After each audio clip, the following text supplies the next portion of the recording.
ரொம்ப நல்ல பிள்ளை, எங்க வீட்டுல முதல் பிள்ளை.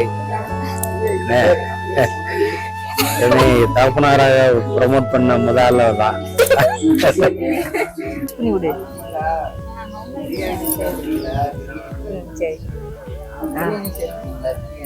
ஓகே சரி போ போயிட்டு. இப்ப என்ன செய்யணும் சொல்லு. இப்ப என்ன பண்ணணும்னு சொல்லு. வச்சுக்கிறோமா கொண்டை விடு. நானும் கையெங்க கணத்தை முத்தமா கொடுங்க. எச்சு வச்சிடாதீங்க யாரும் ப்ளீஸ்.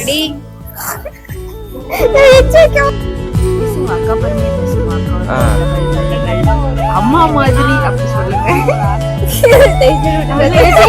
எஜுகேஷன் பக்கத்துல போவாங்க.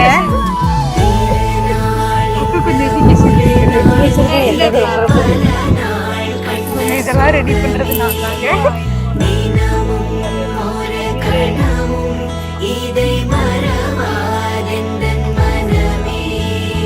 வீட்டுக்காரங்க என்ன பண்ணிக்கிட்டு இருக்க? வந்துகிட்டு பெரிய இடம் ரீசெண்டா நடந்துக்கா. ஆமா இவர் ரொம்ப டீசெண்டா இருக்கிறாரு. நான் என்னடா செய்தேன்? காவா ஓரத்துல கஞ்சா அடிக்கிற மாதிரியா இருக்கிற காலத்து கீழே